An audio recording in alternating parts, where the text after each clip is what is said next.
Hi, my name is Hampton and I create figurative oil paintings, or oil paintings that have people in them. Not always portraiture, but sometimes. And today we are going to be walking through the process of creating a self-portrait. I say we because I want to invite you in here, into the studio with me. It's important to me that you, as the viewer, get to peer inside, look behind the curtain, if you will, and see what it's like to be an artist. So you might be wondering what step one is in the creative process. Well, for me, that begins with laying a foundation. In this case, we are applying gesso to an already gessoed canvas, actually. Funny enough, a lot of canvases that you get come pre-gessoed, meaning that there's already gesso laid down, and oftentimes this is done with a rolling pin, if you will. It's kind of applied like you would roll paint onto a wall. And that's helpful for applying gesso to large canvases, large areas, and especially for production value. But in the case of getting gesso into the nooks and crannies, the grooves of the canvas, it's actually not that helpful.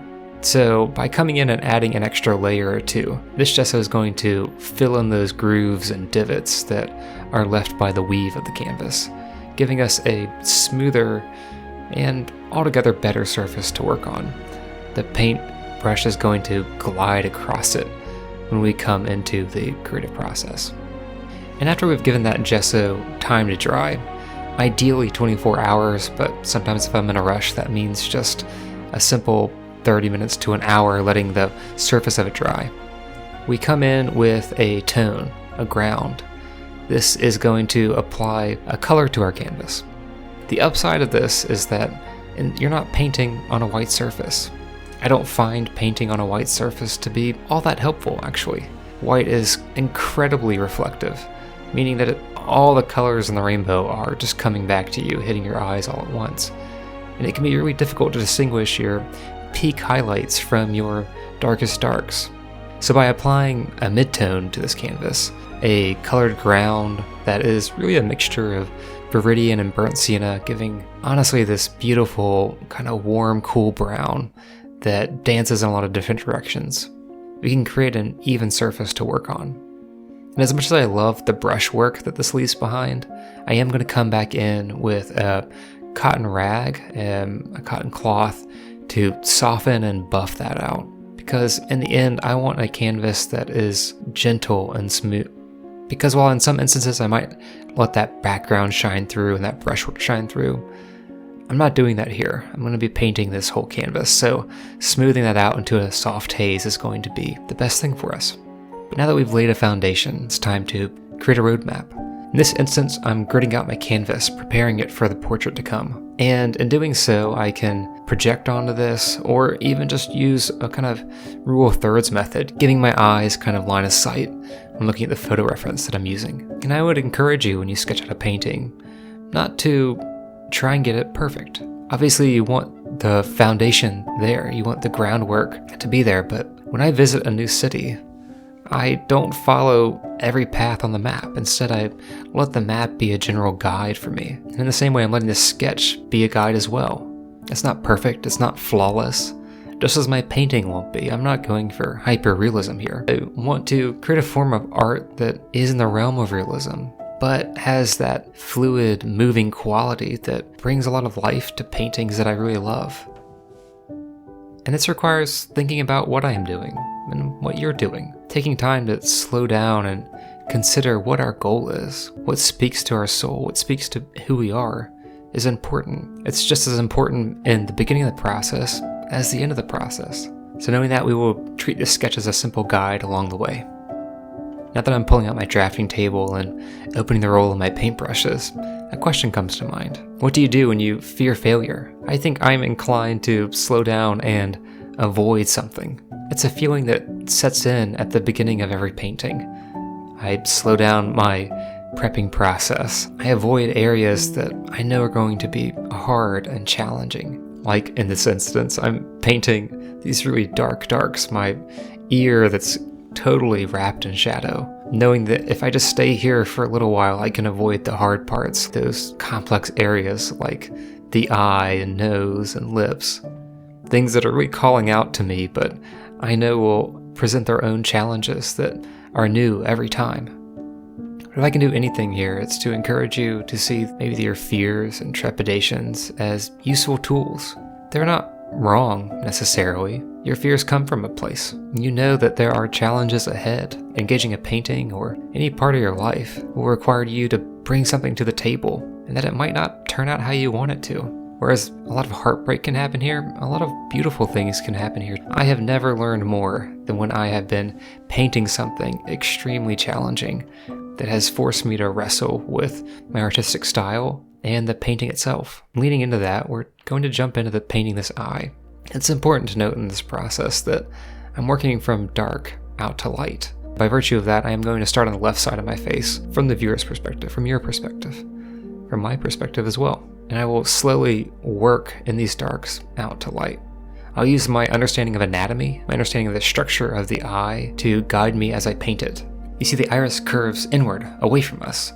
And so that really goes in contrast with the white of the eye that surrounds it, and ultimately affects the way that light hits it when it's kind of coming across at an angle like it is in this portrait. So knowing that, what we're going to do is really focus in on the way that we use highlights here. Naturally, on the white of the eye, we will use a highlight on that side facing the light, but the inverse will be true of the iris. We'll go in and intentionally use some lighter colors on the opposite side, which creates this dancing effect where light goes from white to shadow to a lighter iris and then back to shadow again as it moves across the form of the eye. Once we have that shaped in, we'll go in and add some highlights to the surrounding area, conveying points of brightness and giving us a sense of the direction for where the light is coming from. By adding little white highlights filled with brushstrokes still, we can really bring it out. The eye doesn't have to be perfect, and that's not how I'm intending to paint it anyway. And I would encourage you not to make every little brushstroke ideal. Instead, gesture it in. Get those little moments of color to pop. You'll notice that I lay color down right next to other color. I'm not blending it. I don't have exactly an ideal palette lined up to begin with. I haven't gone and used a color picker in Photoshop, and I'm happy for that, because I don't want these colors to be perfect. They never will be, and I don't have the patience to paint in that way. But I do know the essence of the colors that are there. And if you can become familiar enough with your palette and how it reflects life, then you can ultimately create something beautiful, even if it's not accurate. That being said, you'll notice that a lot of these dark shadows, things become murky and really require a lot of reworking. At least I do, because I don't want my shadows to fall flat. I want them to be just as complicated as the rest of the painting. If anything, I think that it's these unseen areas that often offer the most complexity, the most nuance and intrigue in a painting. So by using a combination of burnt siennas and raw umbers and viridians in the shadows, we can emphasize the depth of light that is available to the human eye. So by using a lot of dull, dark colors to emphasize a shadow within a shadow, in this instance, we are really casting that shadow that comes from the nose and cuts across the cheek. And we'll do that by using these really dull colors. Raw umber has a tendency to kind of fade and absorb a ton of light, dulling out any area that it tends to be in. And so I'm going to be aware of that in this area, allowing it to do its work, kind of do its magic, because it is important to have those areas. I'll add in some of that kind of cadmium orange that I've created, and then use that to transition into a lot of reflected light that you'll see on the cheekbones. That reflective light is beyond important here. It provides a layer and dimension to the face that you wouldn't otherwise have. So taking the time to slow down and notice that, give that some breathing room, is going to make any portrait you create that much better. I love adding in reflective light. It's honestly something that Rembrandt does incredibly well, and I just kind of gawk at and all over, because in those areas your paintings become a notch above, a step beyond those around you. And it requires a deft hand, a light touch. In the end, that's ultimately really worth it. For as much time we spent in the shadows, we need to know how to transition out of the shadows. We need to know how to build tension in a piece. In this case, what we're doing is laying in those transitional tones.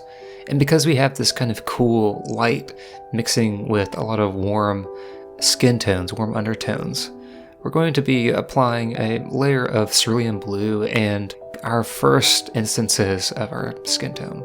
In this case, this skin tone is really lightened out with yellow ochre pale, or yellow ochre light, which I love to use. It has a way of interacting with those cool green hues and also the blue hues that I use in the cerulean in this perfect way. It lightens up muddy colors, like lightens up those browns that I so often use, and will provide a hint of warmth that we really need here, because I often paint in a really cool manner.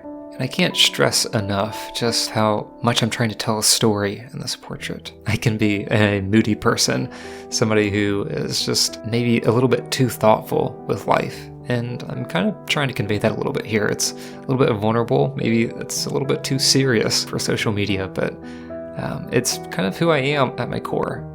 And I wanted to capture that in this painting. It's kind of a look that I am wearing so much of the time during the creative process. And it's not an angry look, I don't think of it that way, but it does come off as maybe that I'm quite intent about the things that I do here in the studio room. And so I wanted to open that up a little bit, kind of provide room for that to be who I am and let that speak through in this portrait. Self-portraits, or any portrait in general, should be trying to convey the heart and core of someone. In this instance, it's me, and I hope I'm giving myself an honest take in this moment. I'm trying to let you in here into this inner world. It's ripe with highlights and shadows. It's full of complexity. I love it here, and I hope you do too.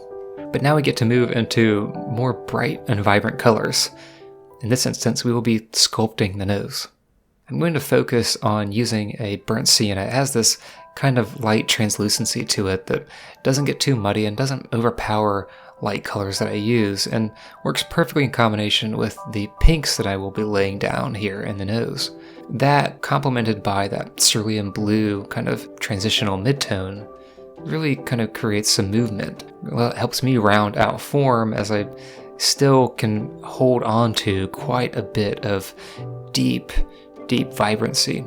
I want to hold some saturation here because my nose tends to brighten up red most of the time, and I want to capture that, keep these colors a little warmer and pinker than the rest of my other skin tones. It's important to have this understanding of color sections and where different colors will be laid down throughout the portrait, because there are these areas that are going to be pinker or more yellow with time. So distinguishing them will help you in the painting process. So thinking of a face as a collection of palettes is an incredibly helpful tool here. These palettes and color zones can also do something else for us. It can help us bring balance to a painting. Before we wrap up today, I want to capture this other eye. While I have a strong understanding in mind of how I painted the left eye, or the right eye, I guess, depending on how you want to view it, I want to use those colors, those same brushes, that same technique to capture the opposite eye. And again, I'm going to use that technique of using lighter colors kind of within the iris in a different way than I'm going to paint them on the white of the eye. But since we've already been there, I want to kind of jump away from that more directly and talk about the colors that I'm using around the eye, because this eye kind of sinks in a little bit. I have to use a lot of different colors in this moment to convey the movement. I can't rely on maybe darks and light highlights to create that transitional tone. Instead, I have to really rely on subtlety. This is an area that, if I'm being honest, I have an extremely hard time with. Midtones and working a lot in light areas is always a challenge for me. Areas where there isn't a lot of contrast can be really difficult for me to decipher and to parse out. It's strange to think of that, but that's where my artistic limitation comes in, and that's probably why I use so many stark highlights and kind of this maybe Baroque lighting. You see, my strengths lie in these high contrast moments, so I have to pay attention to the areas where I'm weak in and try and grow. But also I sculpt my painting style around my strengths, and so should you. Ultimately, the painting process is one that should be free and life-giving to you. I try and make it that way, even though maybe I seem a little more serious than I should in the studio. I want to let you in here so you can see how I create my work. I think it's important that we open the studio door, draw back the curtain, And if you want to see more behind the scenes, want more lessons, want to dive deeper into this work, go check out my Patreon. I release these videos early there and offer a lot more lessons along the way, and I'd love to meet you. And speaking of process, we aren't done here. So follow along and I'll catch you in the studio for part 2.